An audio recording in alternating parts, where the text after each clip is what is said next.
Hello everyone, welcome back to my channel. इस video में हम बात करेंगे बाइट एरे के बारे में। तो हम जैसे प्रीवियस वीडियो में एरे क्रिएट किए थे और वो एरे फिक्स साइज का भी था, दूसरा एरे हमारा डायनेमिक साइज का भी था, वैसे ही बाइट एरे भी फिक्स साइज का होता है और डायनेमिक साइज का होता है। तो सबसे पहले हम फिक्स साइज बाइट एरे की बात करेंगे।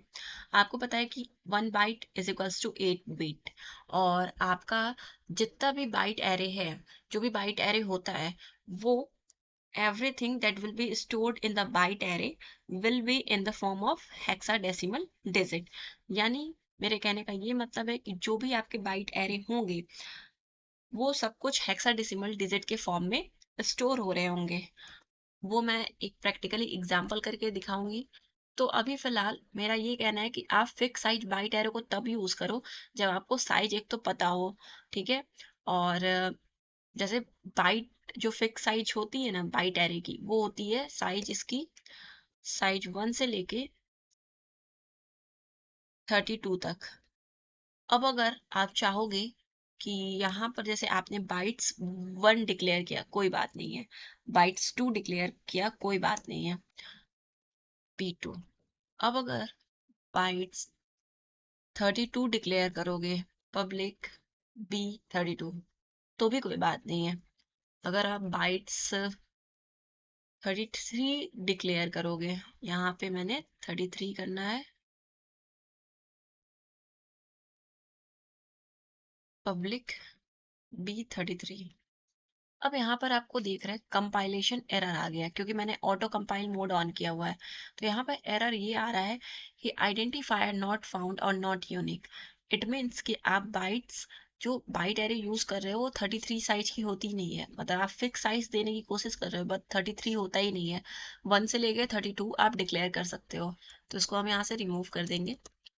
अब आप जब इसको डिप्लॉय करोगे तो मैं आपको एक चीज दिखाने वाली हूँ। जब इस पे B2 या B32 पे कॉल करोगे तो यहाँ पे देखो क्या हो रहा है। B2 पे कॉल करने पर 0x का मतलब ये हेक्सा डेसिमल डिजिट, और ये हमारा 4 डिजिट आ रहा है। तो मैंने यहाँ पर बोला कि 1 byte is equal to 8 bit और 1 hexadecimal digit is equal to 4 bit. अब जब हमारा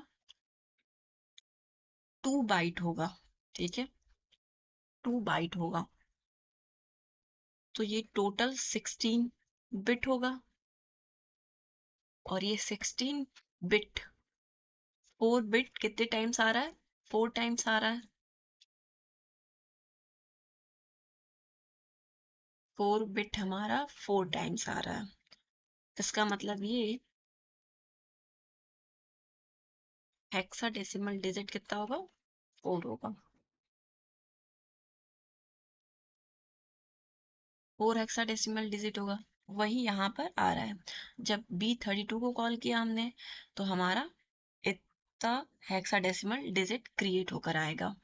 अगर हम B3 को कॉल करेंगे यहाँ पर, बाइट्स 3 पब्लिक B3, जब हम इसको डिप्लॉय कर रहे होंगे तो टोटल हमारा 6 आना चाहिए। और यहाँ पर हमारा 0x के बाद 6 हेक्साडेसिमल डिजिट है। तो ये बाइट एरे को हम इस तरीके से क्रिएट करते हैं। अब हम डायनेमिक साइज के बाइट एरे को क्रिएट करेंगे, लेकिन उसके पहले आप बाइट एरे में कैसे वैल्यू ऐड करते हो, यानी कैसे वैल्यू सेट कर सकते हो, वो बताते हैं। तो हम फंक्शन का यूज करते हैं, सेटर फंक्शन का। और यहाँ पर से हमें B3 में वैल्यू ऐड करनी है, तो हमें 3 साइज की वैल्यू देनी पड़ेगी। अब यहाँ पर हम सिंपली कर देंगे B3 is equals to value.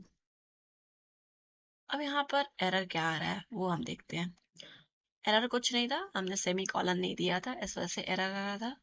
Again हम डिप्लॉय करते हैं।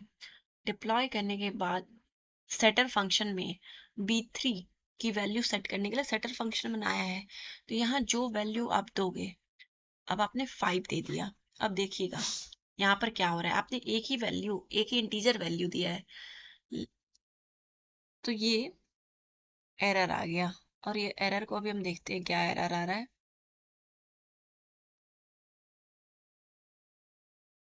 तो ये हमने सेटर फंक्शन क्रिएट कर दिया है। अब हम इसको डिप्लॉय करेंगे तो यहाँ पर सेटर फंक्शन में हमें बाइट्स के फॉर्म में वैल्यू देनी है। तो ये वैल्यू जब हम इसको सेंड करेंगे तो हमारा ट्रांजैक्शन बिना किसी एरर के हो गया है।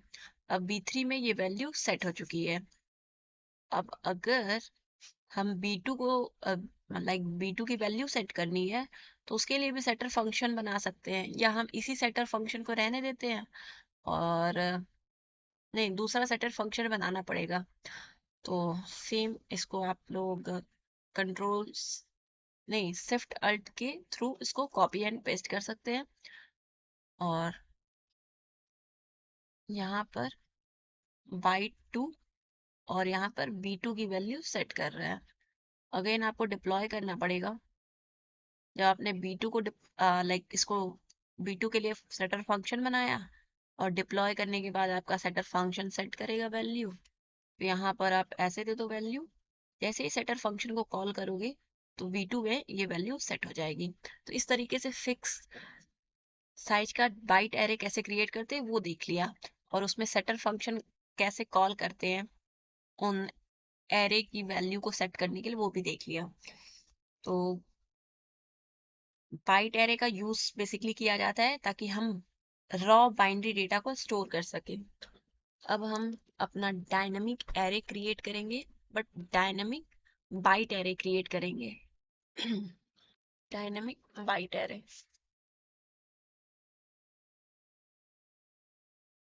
और जो बाइट एरे होता है उसको मॉडिफाई नहीं कर सकते हैं।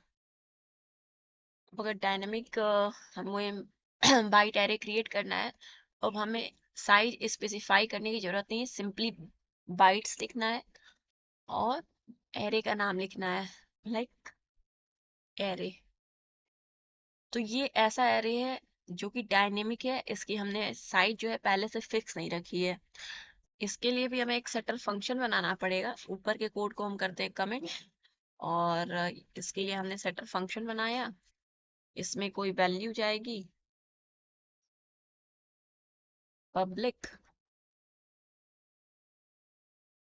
Array dot push. आप नॉर्मल जैसे एरे में पुश पॉप यूज करते थे वो आप डायनामिक एरे में परफॉर्म कर सकते हो। तो यहाँ पर आपने कर दिया डी।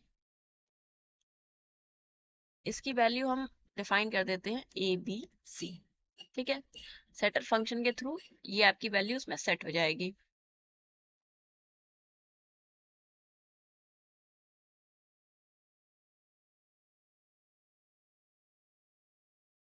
तो बाइट एरे हमारा डायनामिकली क्रिएट हो चुका है। इसको डिप्लॉय करेंगे। डिप्लॉय करने के बाद पहले हम एरे की वैल्यू देखेंगे। तो आपने तो एरे में ABC स्टोर किया था, एक स्ट्रिंग वैल्यू स्टोर किया था, बट ये स्ट्रिंग वैल्यू जो है वो हेक्साडेसिमल डिजिट के फॉर्म में स्टोर हो रहा है। इसीलिए A की वैल्यू 61 है, B की वैल्यू 62 है, C की वैल्यू 63 है।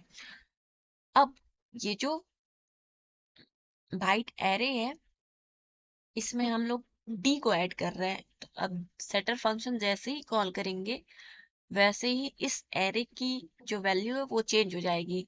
यानी यहाँ पर अब D भी ऐड हो चुका है। तो D का जो हेक्साडेसिमल डिजिट होता है यानी कि 64, यहाँ 64 ऐड हो गया।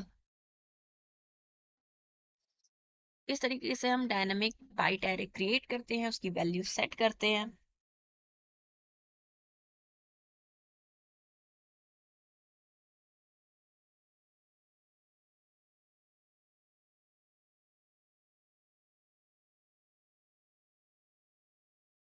अगर हम इसमें एक और एरे क्रिएट करें,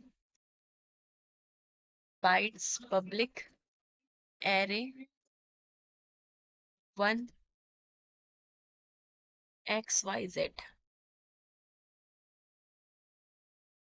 अब यहाँ पर हम फंक्शन क्रिएट करेंगे, function setter public array 1 dot push, या आप पॉप मेथड परफॉर्म कर दो, पॉप, और इसका नाम दे दो रिमूव। देखते हैं क्या होता है। इसको किया हमने डिप्लॉय,